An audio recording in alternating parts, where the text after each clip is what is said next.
Cinema ഹച്ചിരിമ തിടുക്കത്തിൽ അരങ്ങത്തൊന്നുദിച്ചിടണ്ടേ ഒരു വരമത്തു cinema cinema തുടക്കത്തിൽ എടുത്തിട്ടൊന്നുരച്ചിടണ്ടേ ഓ ദൂരെ ദൂരെ ചിരിമ ദൂരത്തല്ലോ താരം ചാരത്തുണ്ടല്ലോ അമ്മേലെ കുട്ടി ചാടിക്കേറാം താരക്കൂട്ടത്തിൽ നീയും കേറിക്കൂടണ്ടേ അമ്മാനെ തേടി പാറിപ്പോകണ്ടേ സിനിമ മാച്ചിരിമ സിനിമ മാച്ചിരിമ നിന്നെ സിനിമയിലെടുത്തടാ. സിനിമ ഹച്ചിരിമ ഭീമ സിനിമ ചിരിമ. ചിരി ആഘോഷമാക്കിയ ഭീമ സിനിമ ചിരിമയിലേക്ക് എല്ലാ പ്രേക്ഷകരെയും ഞാൻ സ്നേഹപൂർവ്വം സ്വാഗതം ചെയ്യുകയാണ്. വെൽക്കം ടു ഭീമ സിനിമ ചിരിമ. ഭീമ സിനിമ ചിരിമ നിങ്ങൾക്കായി അവതരിപ്പിക്കുന്നു ഭീമ കേരള, കർണാടക ആൻഡ് തമിഴ്നാട്. ചിരിയുടെ ആഘോഷ കാഴ്ചകൾ നമ്മളോടൊപ്പം പങ്കുവെക്കാൻ ഇന്ന് ഭീമ സിനിമ ചിരിമയിൽ എത്തുന്നു നമ്മുടെ പ്രിയ താരം ജയസൂര്യ. താനെന്താ രക്ഷപ്പെടാത്തത്? അവന് ഭയങ്കര ഗ്ലാമറാടാ. വണ്ടി തിരിഞ്ഞ് എന്റെ നെഞ്ചത്തേക്ക് ഒരു നീ 10ാം ക്ലാസ് രണ്ടാമത് എഴുതിയിട്ട് കിട്ടിയായിരുന്നു. സാധാരണ ഓർക്കസ്ട്ര ഗാനങ്ങളെ വെല്ലുന്ന മിമിക്സ് ഗാനങ്ങൾ നടത്തിക്കൊണ്ടെന്ന് പറയും.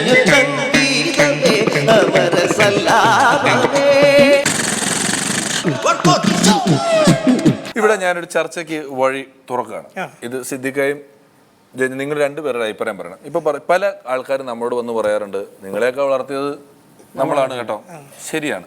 എന്നിരിക്കെ ഇപ്പം ഞാൻ ചോറ് തിന്നുന്നു എന്ന കാരണം കൊണ്ടാണോ ഗുജറാത്തിലെ അല്ലെ ഇവിടുത്തെ ഒരു നെൽകർഷകൻ ജീവിക്കുന്നതെന്ന് ചോദിക്കുന്ന പോലത്തെ ഒരു കാര്യമുണ്ട്. ഇപ്പം നമ്മുടെ തന്നെ ഒരു മോശം പരിപാടി. ഇപ്പം ലാലേട്ടനെ വളർത്തിയത് ജനങ്ങളാണ് എന്നും പറഞ്ഞ എല്ലാ സിനിമകളും ഇവർ കാണുന്നില്ല. അപ്പം 50-50 അല്ലേ? അവർക്കും ഏറ്റവും നല്ല എന്റർടൈൻമെന്റ് കിട്ടും എന്ന് ഉറപ്പുള്ളവരടുത്ത് മാത്രമല്ലേ അവർ പോകുള്ളൂ. തീർച്ചയായിട്ടും 50-50 ആണ്. അപ്പം കലാകാരനും പ്രേക്ഷകനും. അതെ, പ്രേക്ഷകനില്ലാതെ കലാകാരനില്ല. അതായത് ആസ്വദിക്കപ്പെടാത്ത ഒരു കല നിലനിൽപ്പില്ല. ആസ്വാദകന്മാർ. അതെ, അതുപോലെ തന്നെ ഒരാളുടെ ഫാൻ അല്ല, എല്ലാവരും നല്ല സിനിമയുടെ ഫാൻസ് ആണ് ആക്ച്വലി, അല്ലേ? എന്നാ പിന്നെ അദ്ദേഹത്തിന്റെ എല്ലാ സിനിമകളും ഓടണ്ടേ? എല്ലാവരും എല്ലാ സിനിമകളും ഓടണ്ടേ? അതാണ്, നല്ല സിനിമകളുടെ ഫാൻസ് ആണ് എല്ലാവരും ആക്ച്വലി. നല്ല കലാസൃഷ്ടിയുടെ ആരാധകരാണ് ബഹുഭൂരിപക്ഷം ആൾക്കാർ. കലാകാരൻ രണ്ടാമതാണ്.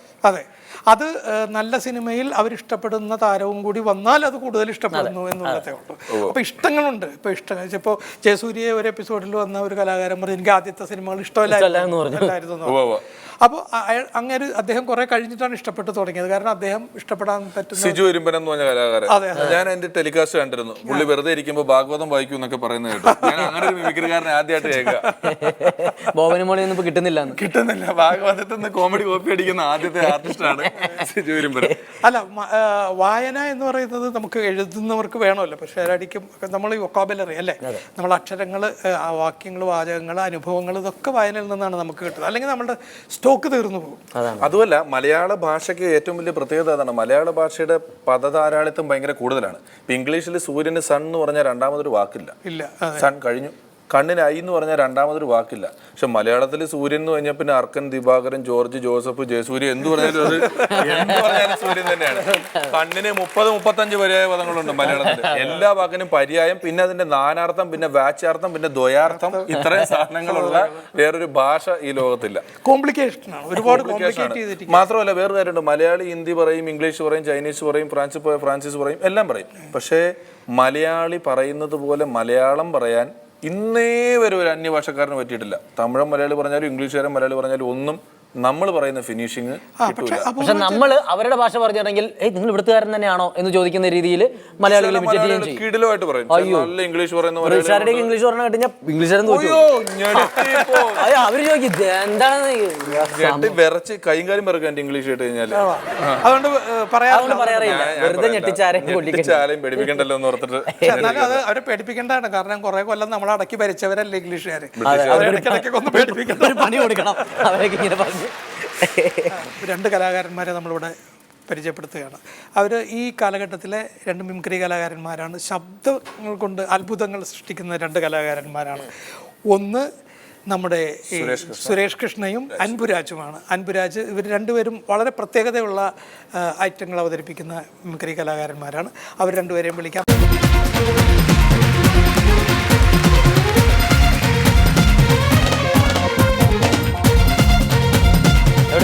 ഫോട്ടോ ചെയ്യണം. ഫോട്ടോ വെച്ചുകാർക്ക് എൻ്റെ കുറെ ഫ്രണ്ട്സ് ഉണ്ട്, അവരൊക്കെ ഫോട്ടോ വെച്ചിലൊക്കെ വൈക്കത്ത് ആദ്യമായിട്ടാണ് ഇങ്ങനെ അല്ലേ തമിഴ് പാടുന്ന തമിഴ് പാട്ട് പാടുന്നുണ്ട്. സ്റ്റൈലിന് വേണ്ടി ചെയ്തതാണ്. പക്ഷെ ഞാൻ ആദ്യം കണ്ടപ്പോ സാധു ബീഡിയുടെ കവറിൽ ഒരാളില്ല, അതുപോലെ ഇരിക്കും. അല്ല, സുരേഷും നിങ്ങളുടെ സ്പെഷ്യാലിറ്റി എന്ന് പറയുന്നത് മ്യൂസിക്കുമായിട്ട് ബന്ധപ്പെട്ട മിമിക്സ് ഗാനമേള ഈ 2 മണിക്കൂറാണല്ലോ പ്രൊഫഷണൽ പരിപാടി. അപ്പം 1 മണിക്കൂർ മിമിക്സ് ഗാനമേള ആയി കഴിഞ്ഞാൽ പിന്നെ 1 മണിക്കൂർ സ്കിറ്റ് ഒന്നും അധികം വേണ്ടല്ലോ. അപ്പൊ അതിനുവേണ്ടി ഞങ്ങൾ 4 പേര് കൂടി 1 മണിക്കൂർ ഗാനമേളയാണ്. അതല്ല, 7-8 വർഷത്തിന് ഇപ്പുറത്തോട്ടാണ് മിമിക്സ് ഗാനമേള അങ്ങ് ഇല്ലാതായത്. അത് കരോക്കെ ഇറങ്ങിയതോടുകൂടിയാണ് എന്ന് പറയാം. അല്ല, ഓർക്കസ്ട്ര ഇല്ലാത്ത സമയത്ത് അത്യാവശ്യം നല്ല ഇവരുടെ പരിപാടി ഞാൻ കണ്ടിട്ടുണ്ട്. അതിലൊക്കെ ഒരിത്തിരി ദൂരെ നിന്ന് കേട്ടാൽ, അല്ലെ കണ്ണടച്ചിരുന്ന് കേട്ടാൽ ഓർക്കസ്ട്ര വെച്ച് വായിക്കുന്ന അത്ര. ഇപ്പോഴത്തെ പിന്നെ ഈ കമ്പ്യൂട്ടർ വന്ന് പാട്ടുകളിൽ ഇടപെട്ട് തുടങ്ങിയപ്പോഴാണ് നമുക്ക് അനുകരിക്കാൻ പറ്റാത്ത ശബ്ദങ്ങൾ. സാധാരണ ഇൻസ്ട്രുമെന്റ്സ് എല്ലാം അനുകരണീയമായ ഇൻസ്ട്രുമെന്റ്സ് ആയിരുന്നു, അത് ഇവർ ചെയ്യുമായിരുന്നു. ഇവരുടെ ഗാനമേള അത്ര ഗംഭീരമായിരുന്നു. സാധാരണ ഓർക്കസ്ട്ര ഗാനമേളയെ വെല്ലുന്ന മിമിക്സ് ഗാനമേള നടത്തിക്കൊണ്ടിരുന്നവരാണ് ഇവരെല്ലാവരും. ഇപ്പോഴും ചെയ്യുന്നുണ്ട്. അതല്ല, ഇപ്പോ അതുപോലെ വേറെ എന്താ ഇവിടെ ഇപ്പൊ ഒന്ന് പെർഫോം ചെയ്യാനായിട്ട് എന്താ ചെയ്യാം? ഞങ്ങൾ മിമിക്സ് ഗാനം സിനിമാ താരങ്ങളെ ഇപ്പൊ എല്ലാവരും അനുകരിച്ചു മടുത്തു. അവര് നേരെ തിരിച്ചവരാണ് ഈ മിമിക്സ് ഗാനങ്ങളെ ഇപ്പൊ ആർട്ടിസ്റ്റുകളെ അനുകരിക്കണം ഞങ്ങൾ ചെയ്യാം. ഞങ്ങൾ 2 പേരും ചെയ്യും, സിനിമാ താരങ്ങളെ ചെയ്യും. അല്ല, അതെ, മടുത്തു എന്ന് പറഞ്ഞത് ഒരേ, കാരണം 10-50 പേരിൽ നിന്ന് തെരഞ്ഞെടുത്താണല്ലോ എല്ലാവരും അനുകരിച്ചുകൊണ്ടിരിക്കുന്നത്. വേറെ സുരേഷ് ചേട്ടന് വേറൊരു പ്രത്യേക കഴിവുള്ള ചൂളംവിളിയാണ്. ചൂളംവിളിയാണല്ലേ? അതെങ്ങനെയാണ് പണ്ടോട്ടെ പെമ്പിള്ളേരെ പുറകെ ഇങ്ങനെ വിളിച്ച അങ്ങനെ? അല്ല, പറയാൻ പറ്റില്ല. അതെന്താ? അല്ല, അത് ഈ മിമിക്സ് ഗാനമേളയിൽ ഈ സീരിയസ് ആയിട്ട് ഫ്ലൂട്ടിന്റെ ടോണുള്ള ഇപ്പൊ സാറിന്റെ പടത്തിൽ തന്നെ കാബുളിവാല പ്രശാസാനമാണ് ആ സാധനം. അങ്ങനെയുള്ള ഫ്ലൂട്ടിന്റെ ഈ ഗാനമേളയിൽ മെയിൻ ഘടകങ്ങളുണ്ട്. അതൊന്ന് കേൾക്കാം അല്ലേ?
വേറെ കൂടാതെ ഞങ്ങൾ 5 കലാകാരന്മാർ വന്നിട്ടുണ്ട്. അതിപ്പോൾ നമ്മൾ ഇന്ന് ചെയ്യാൻ വേണ്ടി വന്നപ്പോൾ സിബി എരുമേലി, പിന്നെ ചങ്ങനാശ്ശേരി സന്തോഷ് ചെങ്ങന്നൂര്, രാധാകൃഷ്ണൻ ചങ്ങനാശ്ശേരി, എല്ലാവരും കൂടിയാണ് ഗാനങ്ങൾ ചെയ്യുന്നത്. അതെന്തായാലും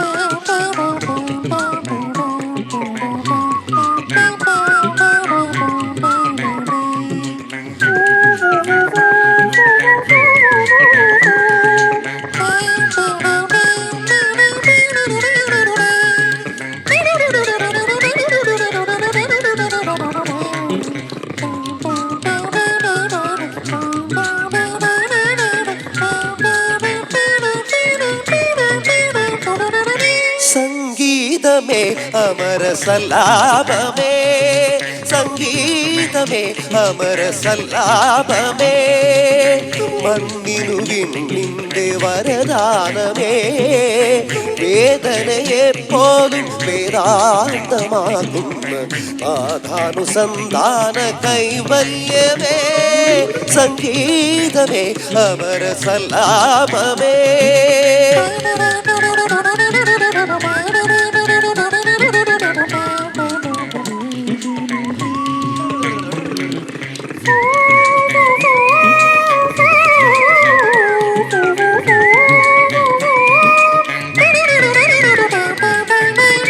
ആദിമ ചൈതന്യ നാഭിയിൽ വിരിയും ആയിരമിതളുള്ള താമരയിൽ. ആദിമ ചൈതന്യ നാഭിയിൽ വിരിയും ആയിരമിതളുള്ള താമരയിൽ. രചനാ ചതുർമുഖനുണർന്നു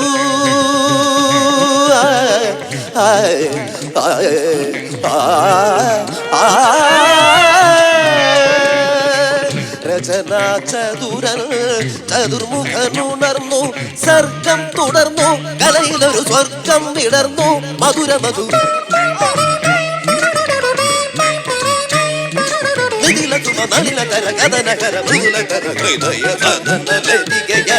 സംഗീതമേ അമര സല്ലാപമേ.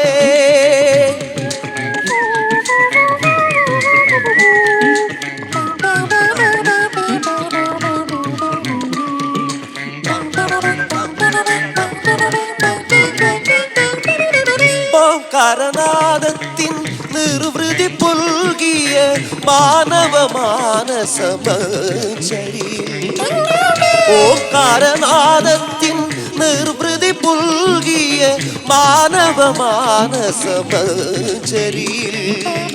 മുരളീലോല മുരഹരനുണർന്നു മുരളീലോല മുരഹരനുണർന്നു സർഗം തുടർന്നു കലയിലൊരു സ്വർഗം വിടർന്നു മധുരമധു.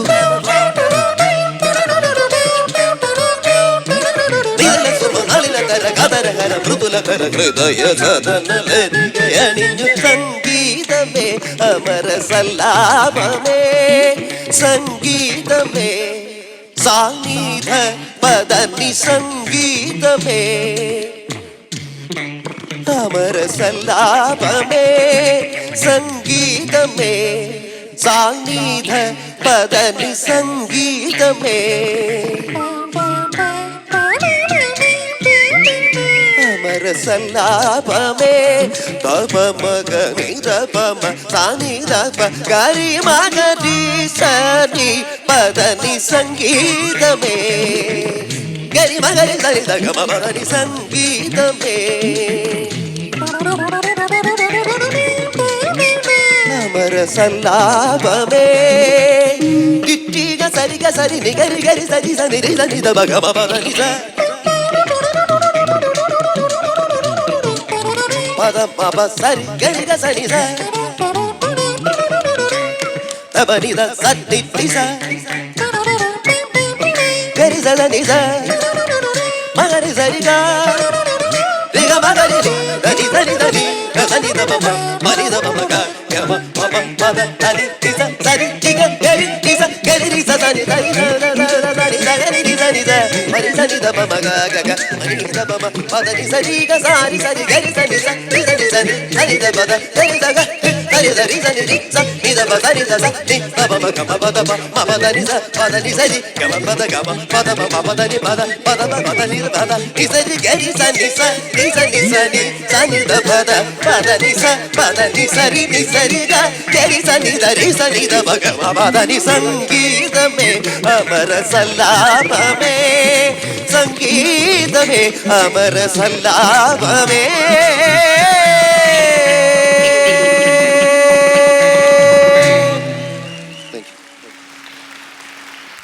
മിംസ് ഗാനമേള അതിഗംഭീരമായിരുന്നു അല്ലേ?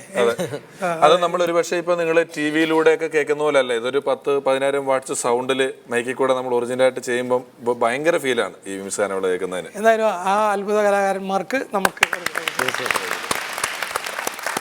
ഈ പിന്നെ നിങ്ങളെ അന്ന് ഒതുക്കി അല്ലെങ്കിൽ നിങ്ങളെ മാറ്റി നിർത്തി എന്ന് ഒതുക്കി എന്ന് നമ്മൾ പരാതി പറയുന്നില്ല. ഒതുക്കലല്ലായിരുന്നു. കാരണം അവരെ കൊണ്ട് ആ ഷോ സമ്പന്നമായിരുന്നു. നമ്മുടെ വലിയ കോൺട്രിബ്യൂഷൻസ് വേണ്ടി വന്നാൽ മതിയല്ലോ. എനിക്ക് വേറൊരു ചെറിയൊരു ഡൗട്ട്, എൻ്റെ ഒരു അനുഭവം കൊണ്ട് പറയുകയാണ് കേട്ടോ. നിങ്ങളുടെ ഈ ഗ്ലാമർ ചിലപ്പോൾ അവരെ ചിലപ്പോൾ കുറച്ച് ഡിസ്റ്റർബ് ചെയ്തിട്ടുണ്ട്. നിങ്ങൾ രണ്ടുപേരും സുന്ദരന്മാരായതുകൊണ്ട്. അന്നത്തെ പോലൊന്നും കണ്ടിട്ടില്ലാത്ത ഇതൊക്കെ ഇപ്പൊ ഫുഡ് അടിച്ചതായതല്ലേ. അത് ഞാനിത് പറയാൻ കാരണം എന്താ, ഞങ്ങൾ കലാഭവനിലും മിമിക്സ് പരേഡ് തുടങ്ങിയ സമയത്ത് കുറച്ചു കാലം കഴിഞ്ഞപ്പോൾ വർക്കിയച്ഛൻ പെട്ടപ്പോയി. അപ്പോൾ ഒരാളെ വേണം. അന്ന് വന്നു നമ്മുടെ സിദ്ദിഖ് ഉണ്ടല്ലോ, നടൻ സിദ്ദിഖ്.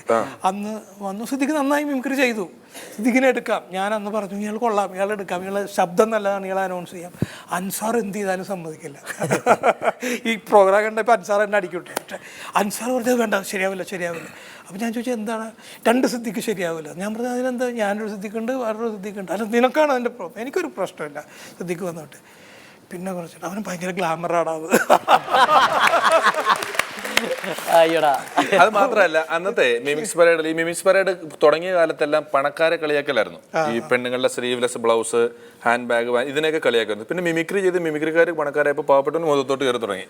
ഈ മിമിക്രിയിലെ കൂടുതൽ കഥാപാത്രങ്ങളും നല്ല നാട്ടിൻപുറത്തുള്ള ചായക്കടയിലിരിക്കുന്ന ആള്, കള്ളുകുടിയൻ, അങ്ങനെ ഇങ്ങനെയൊക്കെയുള്ള കഥാപാത്രങ്ങളാണ്. അപ്പൊ നമ്മൾ ഈ പറഞ്ഞ പോലെ ഇച്ചിരി വെളുപ്പും പൊക്കവും ഇതൊക്കെ കൂടെ വന്നു കഴിഞ്ഞാൽ നമുക്കിണങ്ങുന്ന കഥാപാത്രങ്ങൾ സ്കിറ്റിലുണ്ടാവില്ല. ഉണ്ടെങ്കിൽ തന്നെ ഒന്നും അധികം സംസാരിക്കില്ല. ഒന്നില്ലെങ്കിൽ ഓണർ, ഡോക്ടർ, അല്ലെങ്കിൽ നായികയെ പെണ്ണ് കാണാൻ വരുന്ന ചെറുപ്പക്കാരൻ. അതിൽ കൂടുതൽ കിട്ടില്ല, അവരെ പറഞ്ഞിട്ട് കാര്യമില്ല. സൗന്ദര്യം അപ്പോഴാണ് ഒരു ശാപമാണെന്ന് മനസ്സിലായത്. ഒരു രക്ഷയില്ലായിരുന്നു ആ സമയത്തൊക്കെ ചെയ്യാന്ന് പറയുന്നത്. പക്ഷേ ദിലീപ് സിനിമയിലേക്ക് വന്നു. ആദ്യം വരുന്നത് ജയറാമാണ്. അല്ല, ജയറാം നല്ല ഗ്ലാമറായിരുന്നു, അന്നും നല്ല ഗ്ലാമറായിരുന്നു. ജയറാം സിനിമയിൽ നടനായതോടുകൂടിയാണ് മിമിക്രിക്കാർക്ക് നടന്മാർ ആകാം എന്നുള്ള ഒരു വഴി തുടങ്ങിയത്. അതായത് ഈ എപ്പോഴാ സിനിമ കയറുന്നതെന്നുള്ള ചോദ്യം എല്ലാ മിമിക്രിക്കാരും നേരിട്ട് തുടങ്ങിയത് ജയറാമേട്ടൻ സിനിമാടനായതിനു ശേഷമാണ്. നമ്മൾ കയറിക്കോണെന്നൊക്കെയുള്ള നിയമമുള്ള പോലെ. അതായത് 30 പരിപാടിയുള്ള ആർട്ടിസ്റ്റും രക്ഷപ്പെട്ടവനല്ല, സിനിമയിലെത്തിയാലേ രക്ഷപ്പെട്ടുള്ളൂ എന്ന പോലത്തെ ഒരു അവസ്ഥ വെറുതെ വന്നു. ഞാൻ എൻ്റെ വീട്ടിൽ പാല് കൊണ്ടിരുന്ന ഒരു തങ്കച്ചൻ ചേട്ടൻ ഉണ്ടായിരുന്നു. പുള്ളി കാലാകാലങ്ങളായിട്ട് നീ എന്താ പരിപാടി, ഇപ്പൊ പരിപാടിയൊന്നുമില്ലേ നീ ചോദിച്ചുകൊണ്ടിരുന്ന ആളായിരുന്നു. അപ്പോഴാണ് എൻ്റെ ഈ കപ്പൽ മുതലാളി ഇറങ്ങിയത്. അതിന്റെ അടുത്ത ദിവസം രാവിലെ പാലും കൊണ്ടുവന്നിരിക്കുക, പുതിയ പ്രൊജക്ട് ഏതാന്ന്. ഇത്രയും നാള് പരിപാടി എന്ന് പറഞ്ഞുകൊണ്ട് ആള് വരെ പ്രൊജക്ട് ചോദിച്ചാൽ ഞാനിത് എവിടെ നിന്ന് എടുത്ത് കൊടുക്കാനാ? ഞാൻ പറഞ്ഞു പ്രൊജക്ട് ആയിട്ടില്ല, പരിപാടിയുടെ ഡേറ്റ് വേണേ വീണ്ടും തരാന്ന് പറഞ്ഞു. ഇത് നടക്കുള്ളായിരുന്നു. ഇതുപോലെ സൈനുദ്ദീൻ്റെ അനുഭവങ്ങളുണ്ട്. സൈനുദ്ദീൻ്റെ ഏറ്റവും ഭയങ്കര രസം, സൈനുദ്ദീൻ അത്യാവശ്യം സിനിമയിലൊക്കെ ഇങ്ങനെ തലകടിച്ച് ഇങ്ങനെ ചെറുതായിട്ട് മിമിക്രി. ഞങ്ങളുടെ കൂട്ടത്തിൽ സിനിമയിൽ മുഖം കാണിച്ചിട്ടുള്ള ഒന്ന് സൈനുദ്ദീനും ഒന്ന് അൻസാറുമാണ്. അപ്പോൾ സൈനുദ്ദീൻ്റെ ഒരു മാമയുണ്ട്. പുള്ളി എപ്പോഴും ആൾക്കൂട്ടത്തിൽ കണ്ടാലും അപ്പോൾ അടുത്ത പടം ഏതോടാ എന്നൊക്കെ ചോദിക്കും. അങ്ങനെ സൈനുദ്ദീൻ ഒരിക്കൽ ബസ്സിൽ പോകുമ്പോൾ സൈനുദ്ദീൻ പുറകിലെ സീറ്റിലാണ് ഇരിക്കുന്നത്. ഏറ്റവും മുമ്പിൽ നല്ല തിരക്കുള്ള ബസ്സാണ്. ബസ്സിൻ്റെ മുമ്പിലെ ഡോറിൻ്റെ അവിടെ നിന്നിട്ട് മാമ വിളിക്കുന്നു, എടാ സൈനുദ്ദീനേ എന്ന് പറഞ്ഞോളൂ. അപ്പോൾ സൈനുദ്ദീൻ നോക്കുന്നു, ബാക്ക് ഡോറിൻ്റെ അവിടെയാണ് നിൽക്കുന്നത്. അതിൻ്റെ ഇടയിൽ കൂടി തന്നെ ഇട്ടിട്ട് എന്നിട്ട് അപ്പോൾ കൈ കാണിച്ചു.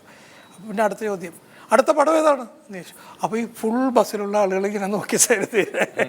അവരാരും കണ്ടിട്ടില്ല സൈനുദ്ദീനെ. അപ്പോഴേ സൈനുദ്ദീന് ചമ്മലായി. സൈനുദ്ദീൻ അടുത്ത ആയിട്ടില്ല, വന്നിട്ടില്ല. അപ്പോൾ അവൻ മാമ പരിചയപ്പെടുത്തുക, അറിവിടെ ഇവൻ സിനിമയിലൊക്കെ അഭിനയിച്ചിട്ടുണ്ട്. ഏതൊക്കെ സിനിമയാടാ? അതൊന്നും പറഞ്ഞാൽ ആർക്കും മനസ്സിലാവില്ല. അടുത്ത ബസ് സ്റ്റോപ്പിൽ സൈനുദ്ദീനെ ഇറങ്ങി പോന്നിട്ട് നടന്നു പോകുന്നു എന്നാണ് പറയുന്നത്. അപ്പോൾ ഈ സിനിമയിൽ അഭിനയിച്ചോളണം എന്ന് പറയുന്നത് ഒരു ബാധ്യതയാകും ഒരു കാലം കഴിയുമ്പോൾ. സൈനുദ്ദീൻ അതുപോലെ തന്നെ ആബാദ് പ്ലാസയുടെ മുമ്പിൽ നിൽക്കുകയാണ്. വണ്ടിക്കടക്കാരൻ്റെ മുമ്പിൽ ഒന്ന് ചായ കുടിക്കുക ഞങ്ങളെല്ലാവരും കൂടി. അപ്പോൾ എന്തായി രക്ഷപ്പെടാത്തത് സൈനുദ്ദീൻ്റെ അടുത്ത്? എല്ലാവരും രക്ഷപ്പെട്ടല്ലോ. പോസ്റ്റർ കണ്ടില്ലേ, ജയറാമിൻ്റെ പോസ്റ്റർ കണ്ടില്ലേ? ഇവരൊക്കെ എല്ലാവരും സിനിമയിൽ വന്നു, താനെന്താ രക്ഷപ്പെടാത്തത് എന്നൊക്കെ പറഞ്ഞിട്ട്, കുറേ കാലമല്ലോ മിമിക്രി അവരുടെയൊക്കെ ഒപ്പം ഉള്ളതല്ലേ എന്നൊക്കെ പറഞ്ഞിട്ട് ഇങ്ങനെ പറഞ്ഞുകൊണ്ടിരിക്കുകയാണ്. അപ്പോൾ സൈനുദ്ദീൻ കുറേ കഴിയുമ്പോൾ, താൻ കുറേ കാലമല്ലോ ഈ ചായ വണ്ടിയും കൊണ്ട് കിടക്കണം, തനിക്ക് ആബാദ് പാസ പോലെ തനിക്ക് ആയിക്കൂടെ? എന്താകാത്തത്? താരെന്താ ഇത് തുടങ്ങാത്തത്? താരെന്താ സീലോട് തുടങ്ങാത്തത്? എന്താണ്? അല്ല, ഇത് നമുക്കിത് വേറെ രീതിയിൽ പറയുകയും ചെയ്യാം. ഒരു പയ്യൻ എന്നെ വിളിച്ചിട്ട്, ചേട്ടൻ ഒരു ഷോർട്ട് ഫിലിം ചെയ്യുന്നുണ്ട്, അഭിനയിക്കാൻ പറ്റുമോ? ചേട്ടൻ എന്തിനാ മോനെ? അത് ഞങ്ങൾ യൂട്യൂബിന് വേണ്ടി ചെയ്യാം. യൂട്യൂബിന് വേണ്ടി പറയുന്ന കേട്ടത്തൊന്നും യൂട്യൂബിൽ നിന്ന് ആരും ഇവനെ വിളിച്ച് പറഞ്ഞു ഞങ്ങൾക്ക് അർജന്റായിട്ടൊരു ഷോർട്ട് ഫിലിം വേണം, അല്ലെങ്കിൽ രക്ഷയില്ലാതെ പറഞ്ഞു എന്ന് പറഞ്ഞ പോലെ ഒരു പരിപാടിയുണ്ട്. അത് നമ്മൾ തീരെ പടം ഇല്ലാതിരിക്കുമ്പം നമ്മളിപ്പം ഞാൻ എടുക്കുന്നില്ല, ഞാൻ ഇപ്പം ചെയ്യുന്നില്ല, ഞാൻ ചെയ്യുന്നില്ല എന്നും പറയാലോ, തിരിച്ചും പറയാലോ. ഇപ്പൊ ഇന്ത്യ തോറ്റു എന്ന് പറയുന്നതിന് പാകിസ്ഥാൻ ജയിച്ചു എന്ന് പറയാലോ എന്ന് പറഞ്ഞ പോലെയാ. അപ്പൊ ഞാനൊരു തന്നെ എന്നെ വിളിച്ചു ചോദിച്ചു, ഇപ്പം ഏതാ പടം? ഒരു ബ്രേക്ക് എടുത്തു, ഞാൻ ചോദിക്കും ആരാ ഡയറക്ടർ എന്ന്. അത് പടത്തിന്റെ പേരാണ്. ഒരു ബ്രേക്ക് എടുത്തു, സിനിമയാക്കി, അവനത് വിശ്വസിച്ചിട്ട് പോയി. ഈ ബസ്സിൽ പോയപ്പോഴും ഞാൻ വേറെ എടുത്തു. എൻ്റെ ഒരു കൂട്ടുകാരുണ്ടായിരുന്നു, അവന്റെ പേര് എനിക്കറിയാൻ പാടില്ല, അതുപോലെ തന്നെ അവൻ എൻ്റെ പേര് അറിയാൻ പാടില്ല. അവൻ ഇന്നേ വരെ എന്നെ രമേശ് എന്ന് വിളിച്ചിട്ടില്ല. ബാക്കി ഷാ ചേർത്തുള്ള എല്ലാ പേരും വിളിക്കും. സുരേഷേ, രാജേഷേ, സോമേഷേ, സുമീഷേ, സിതീഷ് എന്ത് വിളിച്ചാലും രമേഷ് എന്ന് ഇവൻ എന്നെ ചെറുപ്പം കാലം തൊട്ട് ഈ കാലം വേറെ എല്ലാ ഷായും വിളിക്കും. ഇതുപോലെ ഞാൻ ബസ്സിന്റെ മുന്നിൽ നിൽക്കുമ്പോൾ ബാക്കിലത്തെ ഡോറിൽ ഇവൻ തൂങ്ങിക്കിടന്നിട്ട് ഒരു ദിവസം രമേശേ എന്നൊരു വിളി എന്റെ ഉള്ളിൽ നിറഞ്ഞു. കാരണം 15-20 വർഷത്തിൽ ആദ്യമായിട്ട് എന്റെ പേര് വിളിച്ചതോ ഞാൻ തലയിട്ടിട്ട് എന്താന്ന് ചോദിച്ചപ്പോ ഒരു ചോദ്യം, നീ 10ാം ക്ലാസ് 2ാമത് എഴുതിയിട്ട് കിട്ടിയായിരുന്നോ? ഇതിൽ ഏറ്റവും വലിയ രസം ഞാൻ 1ാമത് എഴുതി ഫസ്റ്റ് ക്ലാസ്സിൽ പാസ്സായുള്ള ഇവൻ എങ്ങനെ ഇത് കേട്ടു എന്തിനു ചോദിച്ചു എന്ന് എനിക്ക് ഇപ്പോഴും അറിയാൻ പാടില്ല. ഇത് ഓർമ്മ വന്നത് ജയസൂര്യയെ പറ്റിയല്ല. അല്ല, ബസ്സിലെ ഫ്രണ്ട് ഇവര് ഈ അല്ല ഈ ഷാഫിക്കായിട്ട് എഗ്രിമെന്റ് വെച്ച് ഞങ്ങൾ ഒന്നിച്ച് പഠിച്ചതാന്നും പറഞ്ഞ് ഇവര് പഠിച്ചതിനെ പറ്റി പറഞ്ഞ് വിദ്യാഭ്യാസത്തെ പറ്റി എന്തോ പറഞ്ഞ് ഫിക്സ് ആക്കി വെച്ചേക്കുവാ. അതൊന്നും ചോദിക്കരുത്. പഠിപ്പിനെ പറ്റി ഒന്നും ചോദിക്കരുത്. പഠിപ്പിനെ പറ്റി ചോദിക്കില്ല, ഒന്നും ചോദിക്കരുത്, ഒന്നും ചോദിക്കാൻ പാടില്ല. പിഷാരടിയുടെ പ്രോഗ്രാംസ് ഒക്കെ അയ്യോ ഞാൻ ഭയങ്കരമായിട്ട് കാണുന്നതാണ്. കാരണം ഈ പറഞ്ഞതുപോലെ ഒരുപാട് എന്താ പറയുക നല്ല അറിവുകളുണ്ട്. വേറൊരു തലത്തിൽ ഹ്യൂമർ പറയുന്ന ഒരാളായിട്ടാണ് എനിക്ക് തോന്നിയിട്ടുള്ളത് പിഷാരടി. അതുകൊണ്ടാണ് ഞാൻ പറഞ്ഞത് സിനിമയിലേക്ക് വരണം വരട്ടെ, സമയമാകുമ്പോൾ അതുമായിരിക്കും. തീർച്ചയായും സിനിമ ഇങ്ങോട്ട് വരട്ടെ, ഞാനിവിടെ തന്നെ ഉണ്ട് അല്ലേ. അതാണ് സെലക്റ്റീവ് ആയതുകൊണ്ടാണ്. അതെ അതെ, കുറച്ച് നാൾ അവസരം തേടി അവസരം വേണ്ടാന്ന് വെച്ചോ എന്ന് പറഞ്ഞ പോലെ അവര് വേണ്ടാന്ന് വെച്ചു കൊറേ പേര്. പക്ഷെ നസ്രാണി എന്ന് പറഞ്ഞ പടത്തിൽ സെൻട്രൽ ക്യാരക്ടർ ആയിരുന്നു. സെന്ററിൽ പിടിച്ച് നിർത്തിരുന്നു. 1500 പേരുടെ സെൻട്രൽ മൃണാളന്തസ്യ തസ്തോ വസ്തബന്ധരേ കാമ എന്നാ പറയാ അല്ലേ. അപ്പോൾ ഭഗവാൻ പറഞ്ഞു വരണത് നമ്മൾ എവിടെയാണ് നിൽക്കുന്നത്? കുരുക്ഷേത്ര യുദ്ധഭൂമിയിലാണ് നിൽക്കുന്നത്. എന്തിനു വേണ്ടിയിട്ടാണ് ഈ കുരുക്ഷേത്ര യുദ്ധം നടത്തുന്നത്? 1 ഇഞ്ച് ഭൂമി പോലും കൊടുക്കില്ല എന്ന് വാശി പിടിച്ചുകൊണ്ട് നിൽക്കുന്നത് ആരാണ്? ദുര്യോധനാദികൾ നിൽക്കുകയാണ്. അപ്പോൾ എന്നാലും ഒരു കാര്യം ഉറപ്പാണ്, പറഞ്ഞു വരുമ്പോൾ ഇപ്പോൾ പാണ്ഡവ യുദ്ധം നടക്കുന്ന സമയത്ത് ഇത്രയേറെ പ്രശ്നങ്ങൾ ഉണ്ടാവാൻ കാരണം ഒരടി പോലും കൊടുക്കില്ല, കാലുകുത്താൻ കൊടുക്കില്ല എന്ന് പറഞ്ഞുകൊണ്ട് നിൽക്കുകയാണ് അല്ലേ. അപ്പോൾ ഈ പാണ്ഡവ യുദ്ധം വലത് നമുക്കറിയാം, അടകളത്തിൽ നടരാതെ നിൽക്കുന്ന ആരൊക്കെയാണ്? വലതുവശത്ത് നിൽക്കുന്നത് ആരാണ്? നമ്മുടെ പാണ്ഡവന്മാരും ഇടതുവശത്ത് നിൽക്കുന്ന ദുര്യോധനാദികളുമാണ് അല്ലേ. ഇവർ രണ്ടുപേരും കൂടെ ഇഞ്ചോടിഞ്ച് പോരാട്ടം നടക്കുന്ന സമയത്തെങ്കിൽ എന്താ ഇവിടെ നടക്കണത്?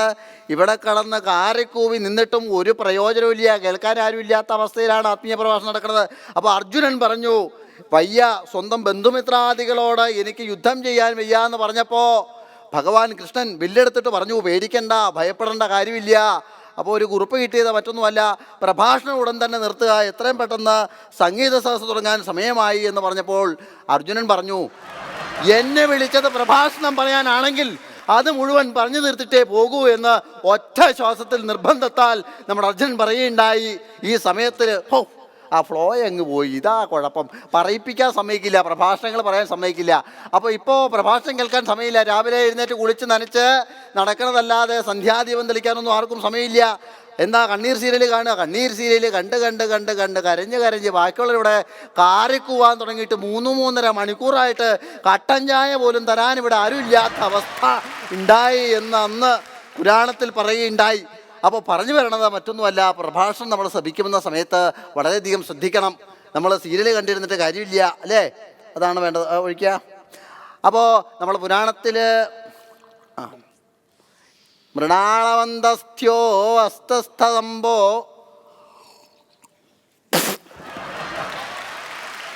കാഞ്ഞിരത്തിൻ ഗുരു ചായയിൽ കലക്കി മധുരമിടാതെ കൊണ്ടുവന്നിരിക്കണസ്യ മൃണാളന്തസ്ഥ്യ. അപ്പോൾ പറഞ്ഞു വരുന്നത് എവിടെയാണ്? ലങ്കയിലേക്ക് രാവണൻ കയറി പോവുകയാണ്. രാവണൻ പോകുന്ന സമയത്ത് ഹലോ ജയൻചേട്ടൻ എന്ത് പരിപാടിയാണ് കാണിച്ചത്?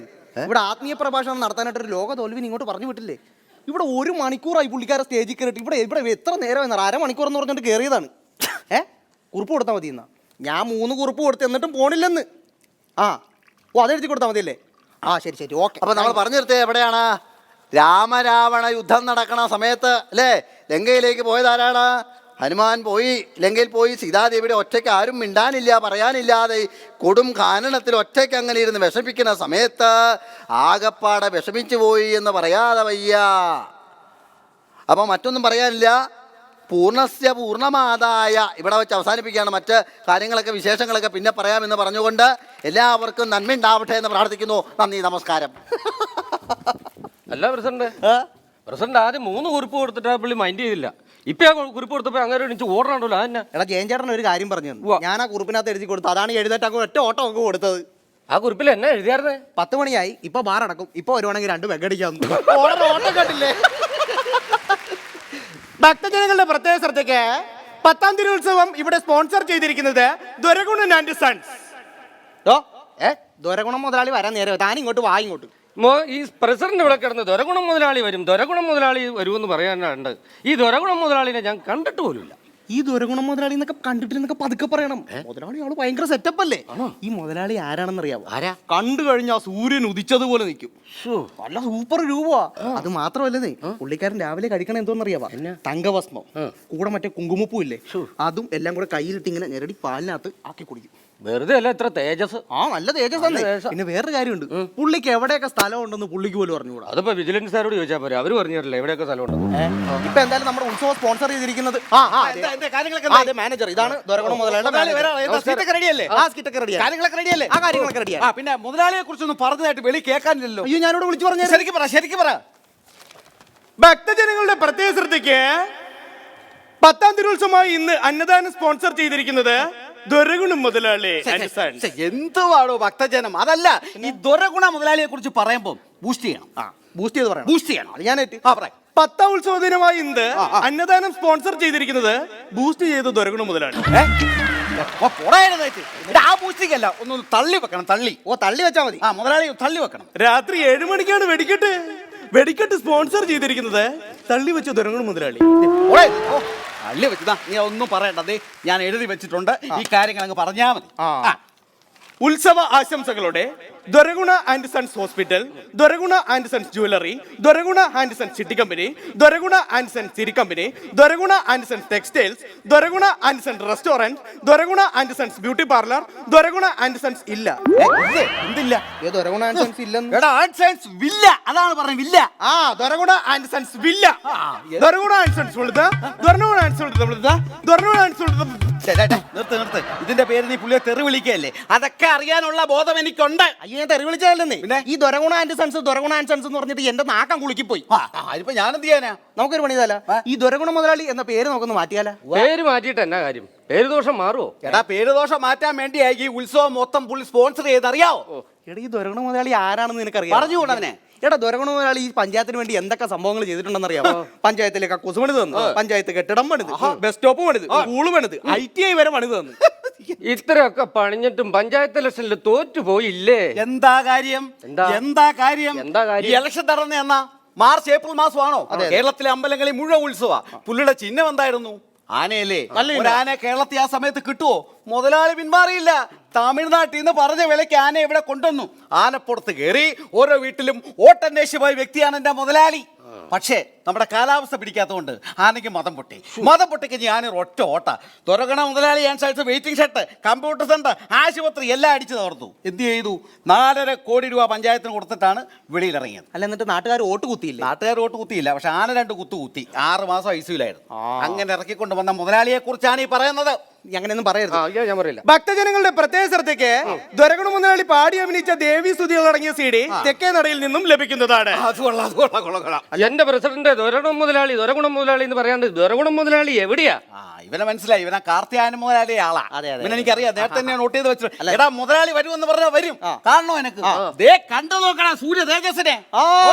ഇതാ നമ്മുടെ ദൊരഗുണ മുതലാളി എത്തിച്ചേർന്നിരിക്കുകയാണ്. രാജവീതികളെ തള്ളി നീക്കിക്കൊണ്ട് തരുണിമണികളുടെ ഇടയിലൂടെ അവിടെ കിടക്കുന്ന ആനപ്പിണ്ടങ്ങളെല്ലാം ചവിട്ടി മാറ്റിക്കൊണ്ട് വരികയാണ് നമ്മുടെ ദൊരഗുണ മുതലാളി.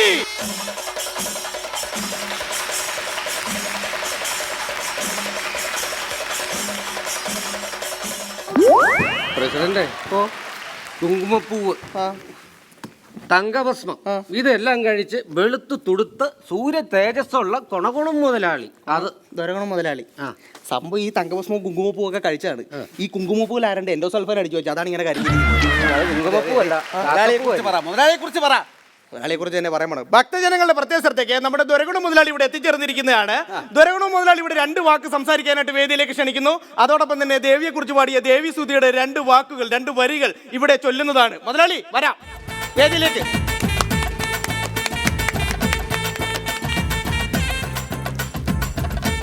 അമ്മേ ശരണം, ദേവി ശരണം. പ്രിയ ഭക്തജനങ്ങളെ, ഞാനാണ് ഈ 10 ദിവസത്തെ ഉത്സവം നടത്തുന്നത്. ഇപ്പൊ തന്നെ 1.5 കോടി രൂപയായി. രൂപ എനിക്കൊരു പ്രശ്നമല്ല. കാരണം ഞാൻ ഈ കേരളാവി വരുമ്പോൾ പിച്ചക്കാരൻ മാതിരിയായിരുന്നു. എനിക്ക് തുണിയില്ല, വടിയില്ല, മണിയില്ല, ഒന്നുമില്ലാതെയാണ് ഞാൻ ഈ കേരളത്തിലേക്ക് വന്നത്. അങ്ങനെ ഇരിക്കുന്ന സമയത്ത് ഒരു ജോലിക്ക് വേണ്ടി ഞാൻ കൊല്ലം അണ്ടി ഓഫീസിൽ ചെന്ന് അവിടെ ചെന്ന് ഒരു ജോലി ചോദിച്ച് ജോലി കിട്ടിയില്ല. എനിക്ക് വിശന്നിട്ട് താഴെ കിടന്ന ഒരു പിച്ചണ്ടിയെ എടുത്ത് ഞാൻ അടിച്ചു ഒതച്ച് അതിന്റെ പരിപ്പെടുത്ത് ചാപ്പിട്ട് വളർന്നു വലുതായി. ഇന്ന് ഞാൻ കോടീശ്വരനായി. മുതലാളി, ഇവിടെ ഇരിക്കുന്ന ആൾക്കാർക്കൊക്കെ മുതലാളിയുടെ മറ്റേ സ്തുതി ഒന്ന് കേൾക്കണമെന്നുണ്ട്. അതൊന്ന് പാടാവോ? പാട്ട്. പ്രിയ ഭക്തജനങ്ങളെ, ഞാൻ തന്നെ ട്യൂൺ ചെയ്ത്, ഞാൻ തന്നെ സംഗീതം ചെയ്ത്, ഞാൻ തന്നെ ഈണം ചെയ്ത് പാടിയ സോങ് ഞാൻ മൂങ്ങാൻ പോവുകയാണ്. അതെ, ആ ട്യൂണും സംഗീതവും എല്ലാം ഒന്നാ. ശരി. അപ്പോ ഞാൻ എന്റെ ഭക്തിഗാനം വെച്ച് കീറ്റാൻ പോവുകയാണ്. ഇത് കേട്ട് കഴിഞ്ഞ് നിങ്ങളെല്ലാവരും ഓരോ CD വാങ്ങിച്ച് തല്ലി പൊട്ടിക്കല്ലേ എന്ന് പറയുകയാണ്. കീച്ചട്ടെ. ശരണം. തേടി വരും കണ്ണുകൾ ഓടിയെത്തും ദേവി കതിരൊളിയിൽ ഒളിഞ്ഞിരിക്കും ദേവി അയ്യപ്പ ദേവി ശരണം അയ്യപ്പ ദേവി കാനരവും മറന്നുപോയി കതിരൊളിയും അത് മതി. മതിയല്ലേ? മാനേരായി പോയി, അല്ലെങ്കിൽ വിഷം കുടിച്ച് ചത്തേ. അതെ അതെ അതെ അതെ അതെ അതെ. അപ്പൊ മുതലാളി അങ്ങോട്ട് മാറിയിരിക്കുക. എന്തായാലും നല്ല ഭംഗിയായിട്ടുണ്ട് കേട്ടോ. അടിപൊളി പാട്ട്, സൂപ്പർ ആയിട്ടുണ്ട്. ഞാൻ അപ്പോഴാ പറഞ്ഞു ഇതൊന്ന് ഇറക്കേണ്ടത്. ഇറക്കണ്ടെന്ന് പറഞ്ഞ അവിടെ പോയിരുന്നു. എനിക്ക് പുറത്തിറങ്ങാൻ പറ്റാത്ത അല്ലെങ്കിലും നല്ല അഭിപ്രായം. അവിടെ പോയിരുന്നോ? പൊക്കോ. ആ കച്ചേരിയുടെ കാര്യം. കച്ചേരിയുടെ കാര്യം രാത്രി 9 മണിക്കാണ് കച്ചേരി. അവതരണം ഗാനശിലോമണി ഗാനഗോകുലം ആന്ധ്ര ശശിലിംഗം. സ്പോൺസർ ചെയ്തിരിക്കുന്നത് ദുരഗുണ ആൻഡ് സൺസ്.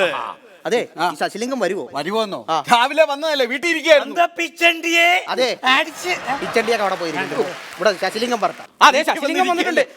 ശശിലിംഗത്തിന് വരാനുള്ള രാജവിധികൾ അവിടെ ഇരിക്കുന്നവരെല്ലാവരും മാറിക്കൊടുത്തേ. ശശിലിംഗം സംഘം കൊണ്ട് വരട്ടെ കയറി വാ.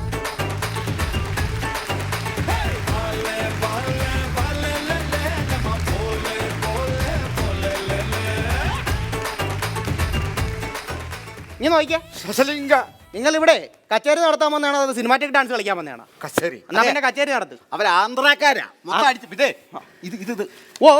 പൊന്നാട. പ്രിയപ്പെട്ട ഭക്തജനങ്ങളെ, നമ്മുടെ ആന്ധ്രയിൽ നിന്ന് വന്ന ശശിലിംഗം വളരെ ഫേമസ് ആണ്, ലോക ഫേമസ് ആയിട്ടുള്ള നമ്മുടെ ശശിലിംഗത്തിന് പൊന്നാട അണിയിക്കുന്നതിന് വേണ്ടിയിട്ട് ദുരഗുണ മുതലാളിയെ വേദിയിലേക്ക് ക്ഷണിക്കുന്നു. ദുരഗുണ മുതലാളി വാ, കടന്നു വാ. ശശിലിംഗത്തിന് പൊന്നാട അണിയിക്കുകയാണ്.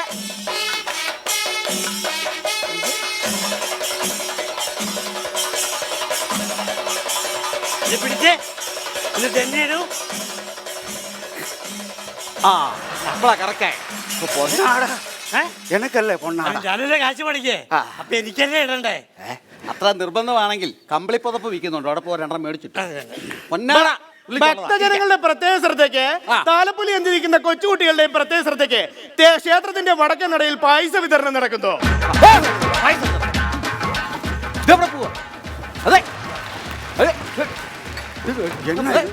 കച്ചേരിയില്ലേ? ഫസ്റ്റ് പാർട്ടിയാണല്ലോ. ഒരു നല്ല കാര്യം നടക്കാൻ നേരത്താണോ പായസ വിതരണം പറയുന്നത്? അതേ ബോധം കണ്ടില്ലേ? പായസ വിതരണം ഒന്ന് പറയാൻ പറ്റുമോ? ഇപ്പൊ ശരിയാക്കി തരാം. മാറ്റിപ്പറ. ഇവിടുന്ന് ഓടിപ്പോയവരുടെയും ഭക്തജനങ്ങളുടെയും പ്രത്യേക ശ്രദ്ധയ്ക്ക് പായസ വിതരണം നാളത്തേക്ക് മാറ്റി വെച്ചിരിക്കും.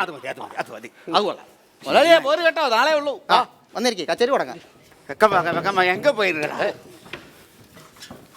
സാബി, നല്ല കേട്ടോ. പിന്നെ ദുരഗുണ മുതലാളിയെ പുകഴ്ത്തി അങ്ങ് പാടി. അത് വേണം, പറയാനില്ല. പുള്ളി നടത്തുന്ന പരിപാടിയാണ്. അപ്പൊ പുള്ളിനെ പുകഴ്ത്തി തന്നെ പാട്ട് പാടും. മുതലാളിയുടെ പേര് എപ്പോഴും കേട്ടിക്കൊണ്ടിരിക്കും. അത് മതി.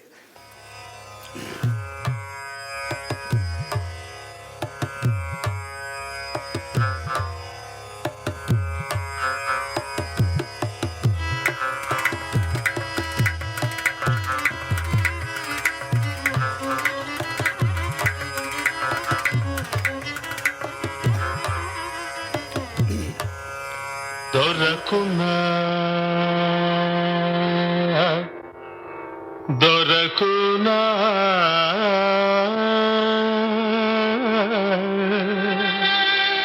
దొరకునా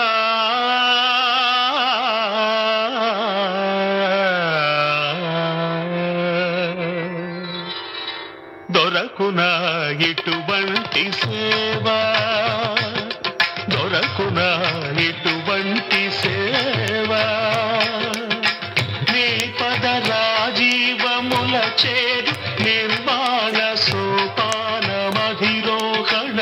చేయు త్రోవ దొరకునా ఇటువంటి సేవా నీ పద రాజీవముల చేరు నిర్వాణ సోపానమధిరోహణము చేయు త్రోవ దొరకునా ఇటువంటి సేవా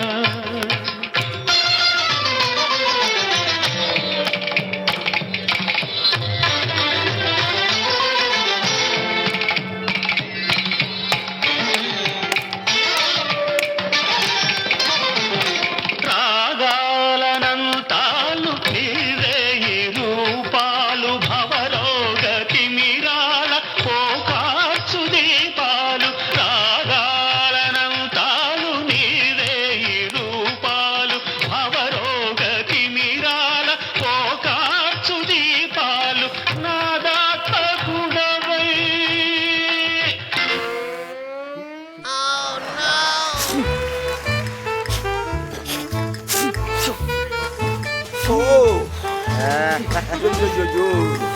Ready?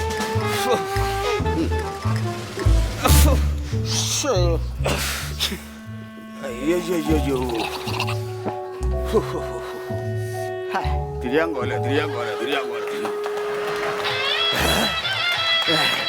నాలోన చలగి నా ప్రాణ దీపమై నాలోన వెలిగే ఆ, ఆ, ఆ,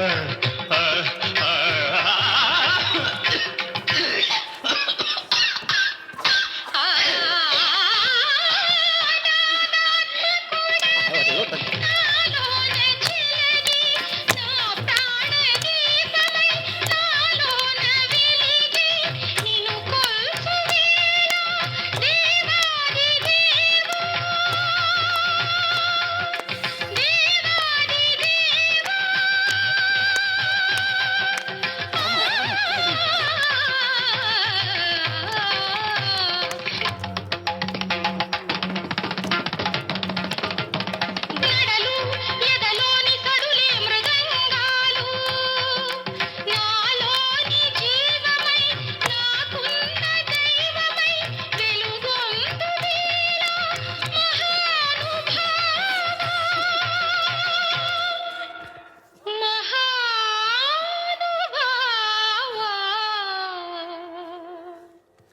దొరకునా జీవా నీ పద రాజీవముల చేరు నిర్వాణ సోపానమధిరోహణము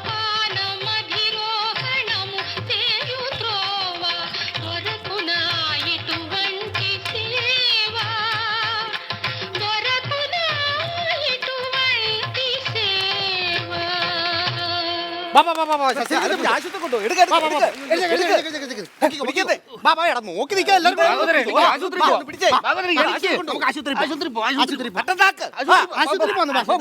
പോകണ്ട ആശുപത്രി പോകേണ്ട കാര്യമില്ല സാരമില്ല പോകണ്ടെന്ന് പറഞ്ഞില്ലേ ആശുപത്രി പോകാന്നേ എടാ എന്റെ അളവ് എനിക്ക് ഇവിടെ വരെ പാടാറിയത്തുള്ളൂ നേരെ മുകളിലോട്ട് പോകത്തില്ല അവളാ ബാക്കി പാടുന്നത് എല്ലാ കച്ചേരിക്കും അവള് വന്നിരിക്കുന്ന ഇതിന്റെ ഒരു അടവാ തന്റെ ഒരു അടവ്